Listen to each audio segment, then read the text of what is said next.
नमस्कार, मेरा नाम है विप्लव अवस्थी। आप देख रहे हैं लीगल रिपोर्टर। इस समय जब देश के नए चीफ जस्टिस यानी कि 50वें चीफ जस्टिस चंद्रचूड़ साहब आने वाले हैं और 9 नवंबर को वो शपथ लेने वाले हैं, उसी बीच एक पिटीशन आई है जो देश भर की निचली अदालतों के इंफ्रास्ट्रक्चर को लेकर अपनी बात रखती है और कहती है कि इंफ्रास्ट्रक्चर इतना कमजोर है जो कि न्याय देने में कहीं ना कहीं बेहद बड़ा रोड़ा पड़ रहा है उसके कारण। तो इस पूरे मुद्दे पर फिलहाल सुप्रीम कोर्ट ने नोटिस जारी किया है। हालांकि वो नोटिस केवल इलाहाबाद हाईकोर्ट के लिए जारी किया गया है कि इलाहाबाद हाईकोर्ट उस पर बताए। याचिकाकर्ता petitioner in person Manohar Lal Sharma ji, करीब 2 दर्जन से ज्यादा बड़ी पीआईएल्स उन्होंने सुप्रीम कोर्ट में कर रखी हैं और कोल स्कैम जैसे बड़े मुद्दे पर उनकी पीआईएल ने देश भर में सुर्खियां बटोरी थी। तो मनोहर लाल शर्मा जी वही व्यक्ति हैं जिन्होंने निचली अदालत के इंफ्रास्ट्रक्चर को लेकर सुप्रीम कोर्ट में याचिका दाखिल की है। हमारे साथ जुड़ गए। मेरा पहला प्रश्न होगा कि एक तो मैंने आपकी पिटीशन पढ़ी, शुरुआती दौर में मुझे लगा कि आपने एक ऐसा मुद्दा उठाया है जो करीब करीब हर लिटिगेंट जानता है कि आज निचली अदालतों की क्या स्थिति है। अगर आप दिल्ली की बड़ी अदालतों को आप देखें तो वो तो थोड़ी बहुत साफ सुथरी बेहतर से बनी हुई है, इंफ्रास्ट्रक्चर है, लेकिन बाकी देश की निचली अदालतों के बड़े बुरे हाल हैं। तो क्यों आपने केवल हाथरस को मेंशन करते हुए उस पिटीशन की शुरुआत की? हाथरस को हमने मेंशन किया as a cause of action. कोई भी पिटीशन फाइल करने के लिए हमारे पास एक कॉज ऑफ एक्शन होना चाहिए, बिना उसके हम कोई पिटीशन फाइल नहीं कर सकते हैं। देखी मैंने सारी अदालतें, सारी कोर्ट हैं, क्या बेंगलोर की कोर्ट, क्या हैदराबाद की, क्या मुंबई की, क्या कानपुर की, आगरा की, मथुरा की, अलीगढ़ की, हाथरस की, क्योंकि मेरा पिछला 40 साल से ज्यादा ये लॉ का जो मेरा प्रोफेशन रहा है, इसमें मैंने बहुत सी कोर्टें देखी मध्य प्रदेश में। और मैंने एक चीज देखी, आज हमारा लिटिगेंट, आज हमारा जो कॉमन पर्सन है, आदमी है, जो सिटीजन है, जो परेशान रहता है, हर आदमी रोजमर्रा परेशानियां झेलता है और हर आदमी को कोई न कोई बेवकूफ बनाता है, धोखा देता है, फ्रॉड करता है, चीट करता है, परेशान करता है। उस आदमी के सामने एक ही प्रश्न होता है, मैं कहाँ जाऊं, कौन मेरे को न्याय देगा? तो कुल मिला के उसकी नजर न्याय के ऊपर आती है। अगर न्याय मिलता है तो वो सुरक्षित है, न्याय नहीं मिलता तो असुरक्षित है। तो न्याय के लिए जितनी न्यायपालिका बनी है वो कॉमन आदमी के लिए, सिटीजन्स के लिए है। जो लिटिगेंट है यानी जिसको न्याय चाहिए उसके लिए कोर्ट बनी है, कोर्ट के लिए लिटिगेंट नहीं बना है। कोर्ट की ड्यूटी है, it's a duty of the court to give justice to the each and every person who is suffering. But आज की पोजीशन तो ये है कि न्यायालयों में जो बेचारे न्यायाधीश बैठे हैं वो भी मुख उठा करके देखते हैं और उन्हें अपने आप पर सोचते हैं कि हम कहाँ आ गए। न उनके पास इंफ्रास्ट्रक्चर है, न उनके पास सिस्टम है। आज आधुनिक युग में वर्ल्ड की, मेरी इंटरनेशनल प्रैक्टिस रही है, इंटरनेशनल कोर्ट की। मैं अमेरिका, यूरोप, नीदरलैंड सब जगह मैं जाता रहा हूँ। हमने देखा है वहां आज से 20 साल पहले ही वीसी सिस्टम अप्लाई हो गया था, शुरू हो गया था। वहां के आम लोगों को कोर्ट में आने की आवश्यकता नहीं है। वो अपनी पिटीशन फाइल करते हैं, घर से बैठ करके जैसे ही उनका टाइम आता है तो वो हियरिंग लेते हैं, उनको जस्टिस मिलता है। No adjournment, no commitment, everything is justice only within the 3 hearing. यहाँ ऐसा क्यों नहीं हो सकता? यहाँ एक आदमी अपनी नौकरी छोड़ के जस्टिस के लिए दिन भर कोर्ट में बैठा रहता है पागलों की तरह। घर से आता है, कोर्ट आता है, कोर्ट से वापस घर जाता है, सुबह से शाम तक पागल हो जाता है वो। और मिलता क्या है? एडजॉर्नमेंट मिलता है। क्यों? क्योंकि हमारा जो इंफ्रास्ट्रक्चर है वो आज से 100 साल पुराना वाला है। प्रेजेंट में हमारे पास वीसी सिस्टम है। कोर्ट में इंफ्रास्ट्रक्चर, कोर्ट बनाइए, मजबूत बिल्डिंग बनाइए, उसमें वीसी सिस्टम फिक्स कीजिए, इंटरनेट सिस्टम सारा फिक्स कीजिए। कोई भी आदमी अपने घर से एप्लीकेशन लगा सकता है कोर्ट में ईमेल के ऊपर और हियरिंग लेके विद इन 2 डे वो हियरिंग ले सकता है और विद इन 3 मंथ उसको जस्टिस मिल सकता है। तो वो तब तक नहीं होगा जब तक कोर्ट में इंफ्रास्ट्रक्चर नहीं होगा। आंध्र प्रदेश, बेंगलोर और साउथ इंडिया में हमने देखा जो एमएलए एमपी हैं उन्होंने अपनी बिल्डिंग को बना करके कोर्ट के लिए किराए पे दे रखी है। It's have become a business for the MLA MP. It's a shameful. Hathras की अदालत जो मैं गया एक केस के सिलसिले में, हाथरस गैंगरेप के मैटर में मेरे को बुलाया गया।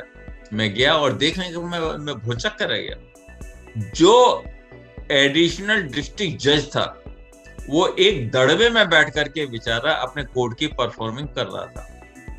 मैं भी नहीं पहचान पाया कि वो एडिशनल डिस्ट्रिक्ट जज है। हमारे उसके बीच एक छोटी सी झड़प हुई। वो हमें बाहर बैठाना चाहते थे, हम अंदर बैठना चाहते थे। फिर जब अंडरस्टैंडिंग हुई तो समझ में आया और हम देख करके हैरान रह गए।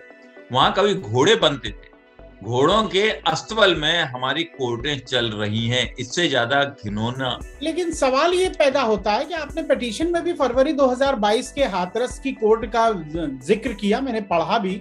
लेकिन सवाल ये बनता है कि एमएल शर्मा साहब, 40 साल की आपकी प्रैक्टिस हो गई, जैसा कि आप स्वयं देख रहे हैं। मैं 20 साल से तो हालांकि मैं ही देख रहा हूँ। इस 40 साल के बाद आपको फरवरी 2022 में समझ में आया कि इंफ्रास्ट्रक्चर इतना कमजोर है? कोई चीज कब डालनी चाहिए, कब करना चाहिए, इसमें भी अपने आप में एक बहुत महत्वपूर्ण योगदान होता है जी। पिछले 40 साल से बड़े बड़े लीडर, चाहे बीजेपी के हों चाहे कांग्रेस के हों, हर कोई मीटिंग करते हैं, कहते हैं court court court court court. हम ये सोचते रहे शायद अब करेंगे, शायद अब करेंगे, शायद अब करेंगे, और अब तक करने का सवाल ही नहीं होता। अब तो दो ही चीज होती है देश के अंदर, या तो राम मंदिर होता है या शेड्यूल ट्राइब और शेड्यूल कास्ट होता है, हिंदुइज्म होता है, हिंदू राष्ट्र होता है। अब तो किसी को याद नहीं है कोर्ट नाम की कोई चीज है। अगर याद है तो हिंदू राष्ट्र नाम की चीज है। लेकिन मैं आपसे थोड़ा इत्तेफाक नहीं रखता हूँ यहाँ, मनोहर लाल जी। मैं आपसे ये कहना चाह रहा हूँ कि जो देश की सुप्रीम कोर्ट टॉयलेट से लेकर और बुर्के तक हर मुद्दे पर सुनती है, वो अपने निचली अदालतों की व्यवस्था को 40, 50 साल, 60 साल में भी नहीं सुधार पाई। तो इसमें किसका दोष? उसका कारण है ना, बिना मांगे तो माँ भी दूध नहीं पिलाती है जी। किसी को नहीं पड़ी, किसी को नहीं पड़ी। जो जजेस हैं they are subordinate, they can not raise the voice. The advocate हैं, उनको शोषण एक्सप्लॉइटेशन करने के अलावा कुछ आता ही नहीं। क्लाइंट आता है, आ गया भैया लाख फीस दे, डेट मिल गई तेरे को, जा। किसी को मतलब नहीं है। Nobody bothered what else are going on in this country। अगर कोर्ट में प्रीमिसेस नहीं है, जजेस प्रॉपर ढंग से सुरक्षित नहीं है, नहीं बैठे हैं, उनके ऊपर कोई भी आदमी आकर के अटैक कर सकता है। बिल्डिंग का इंफ्रास्ट्रक्चर ऐसा है, उसमें वीसी को तो छोड़ो, कॉमन सुनवाई प्रॉपर्ली नहीं होती। लिटिगेंट आगे बाहर को सड़क पे बैठा हुआ है, हाथरस में जाके देखिए। इससे ज्यादा घिनौना और क्या होगा? और आप कह रहे हैं हिंदू राष्ट्र, आप कह रहे हैं हमारा भारत महान। जिस देश में आम आदमी को देने के लिए, न्याय देने की न्यायिक व्यवस्था नहीं है, उस देश में अराजकता के अलावा और क्या हो सकता है? कुछ नहीं हो सकता। करेक्ट। विदेशों में कोर्ट की बिल्डिंग देख करके आप अचंभित रह जाएंगे। Perfectly everything available. किसी को ये नहीं महसूस होता कि वो कहीं मुसीबत में आ गया हो। यहाँ क्या है, आप वीसी सिस्टम बनाइए, लिटिगेंट घर से फाइल करेगा, उसकी हियरिंग लीजिए, वो घर से हियरिंग लेगा, उसको जस्टिस दे दीजिए। You have to pass an order on the basis of the evidence and the fact, and for that you need an infrastructure, for that you need a VC system, all that one. Why you are not doing that? 2012 तक हम सोचते थे कांग्रेस करेगी, नहीं किया। 2019 तक, आज तक हम सोचते थे बीजेपी करेगी, नहीं किया। किसी को नहीं मतलब। आखिर कौन करेगा? किसको मतलब है? मेरा जैसा एक फालतू एडवोकेट था जिसने देखा हाथरस की सिचुएशन को, अब नहीं रहा गया हमसे। जो होगी उसे देखी जाएगी। हमने फरवरी में ही पिटीशन फाइल की। ठीक है, मैं दिल्ली के राउस एवेन्यू कोर्ट की तरफ आपको ले जाना चाहूंगा। मैं भी गया हूँ, आप भी गए हैं। एमपी एमएलए के लिए विशेष कोर्ट है, और क्या यही कारण है कि देश की 5 स्टार कोर्ट की तरह लगती है? और मैं तो बहुत दावे से कह सकता हूं कि एमएल शर्मा साहब, जिसने मतलब दिल्ली को छोड़ दें और अन्य राज्यों से आए हुए निचली अदालत का वकील तो विश्वास भी नहीं करेगा कि ये बिल्डिंग कोई 5 स्टार होटल ना हो के ये एक अदालत परिसर है। तो ये जो राउस एवेन्यू कोर्ट को बनाने के पीछे का दिमाग था, वो देश भर में निचली अदालतों में, मैंने खुद कानपुर, लखनऊ, महोबा और तमाम डिस्ट्रिक्ट की अदालतें देखी हैं। इतना लो इंफ्रास्ट्रक्चर है उनके पास, बिल्डिंग अच्छी नहीं है। भद्र गर्मी में, मई जून के महीने में जजेस बैठते हैं, उनके पास सुविधाएं नहीं है जी। उनके पास इंफ्रास्ट्रक्चर है ही नहीं जी। देयर इज नो इंफ्रास्ट्रक्चर, कोई इंफ्रास्ट्रक्चर नहीं है। जजों के रहने के मकान अगर आप देखें जो उनको दिए जाते हैं वो किस टाइप के हैं, आपको देख के शर्म आएगी। कोर्ट परिसर को देख के आपको शर्म आएगी, जहाँ पीने का साफ पानी नहीं मिलता, लिटिगेंट अगर आते भी हैं तो आज के डेट में जो हमने पिटीशन लगाई इसलिए लगाई, हम ये नहीं कह रहे खाली इंफ्रास्ट्रक्चर बने। हमारा कहना है वहां जब तक इंफ्रास्ट्रक्चर नहीं मिलेगा वीसी सिस्टम नहीं दे पाएंगे। आप वीसी सिस्टम दीजिए। आज का नागरिक ये चाहता है उसको तुरंत न्याय मिले, लेकिन आप नागरिक को उलझा के रखते हैं अपनी परेशानी में, इसलिए जिससे कि आपके पॉलिटिकल गंदे जो एक्शन होते हैं उसकी तरफ वो ध्यान नहीं जाए। जो आदमी 12 घंटे कोर्ट में बैठेगा वो कैसे इनकी तरफ ध्यान देगा? जस्टिस और इंफ्रास्ट्रक्चर के बीच के संपर्क को जरा बताएंगे। अगर इंफ्रास्ट्रक्चर नहीं है तो क्या सड़क पर बैठ करके जस्टिस होगा? जज सुरक्षित नहीं है, उसको वातावरण नहीं मिलता पूरा, उसको पूरी सुविधा नहीं मिलती, तो क्या ओरल इंसाफ जस्टिस मिलेगा? क्या मिलेगा? आज भी यूपी के सैकड़ों कोर्ट हैं जिनमें कंप्यूटर सिस्टम नहीं है, जहां आज भी ह्यूमन टाइपराइटर से काम होता है सारा के सारा। क्यों?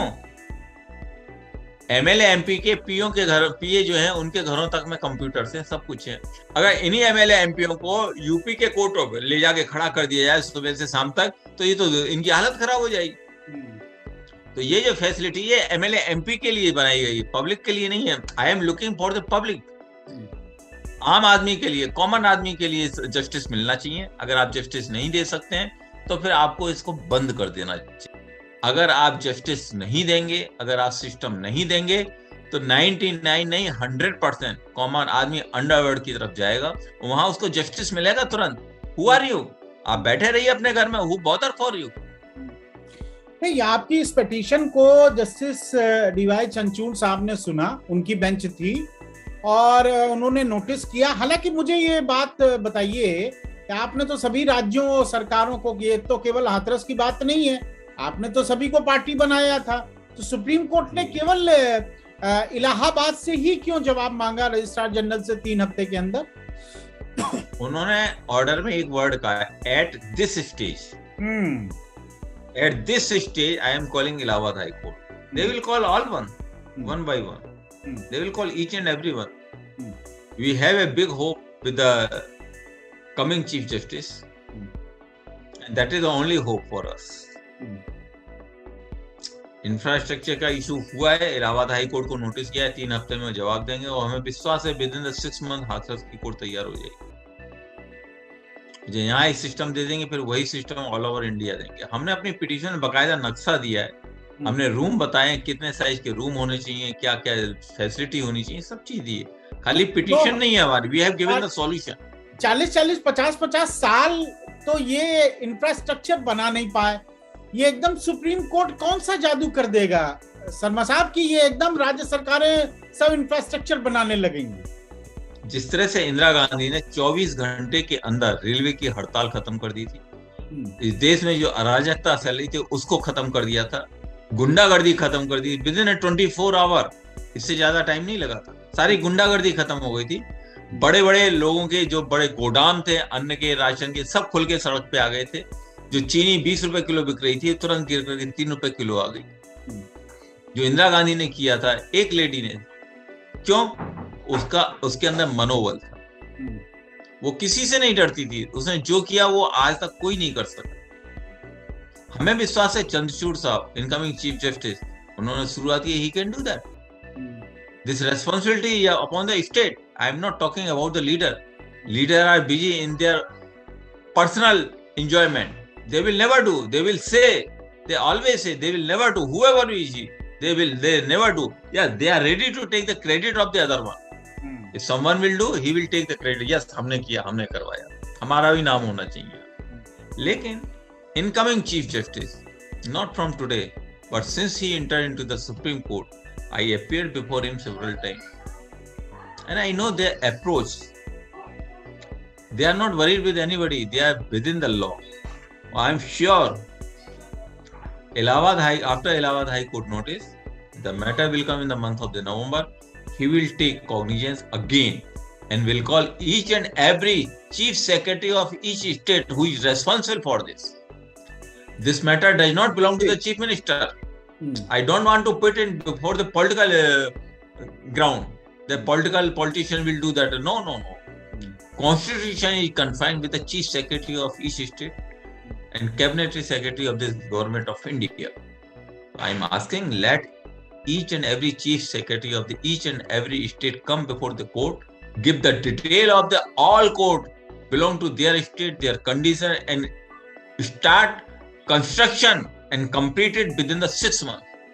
यहाँ बॉम्बे, दिल्ली में 15 दिन में बिल्डिंग बन के खड़ी हो जाती है, तो इंफ्रास्ट्रक्चर 3 महीने में क्यों नहीं तैयार हो जाता? नहीं तैयार हो सकता। निश्चित रूप से बेहद बड़ी बात है और उम्मीद तो यही जताई जा रही है। जिन्होंने लोअर कोर्ट देखे हैं, आप दिल्ली में रहते हैं, आपको नहीं समझ में आएगा कि किस तरह अदालतें बनी हुई हैं। ये राउस एवेन्यू कोर्ट को आप देख के पूरे देश का अंदाजा नहीं लगा सकते हैं। और मुझे लगता है कि जो अप्रोच है, वो अप्रोच उम्मीद जस्टिस चंद्रचूड़ की है, बेहद प्रभावशाली है, बेहद प्रोग्रेसिव है और बेहद टेक्निकल माइंड के व्यक्ति हैं। तो कम से कम उनको ये विचार करना पड़ेगा कि अगर न्याय चाहिए तो उस इंफ्रास्ट्रक्चर को डेवलप करना बहुत जरूरी है। बहुत बहुत शुक्रिया, बहुत बहुत धन्यवाद, नमस्कार।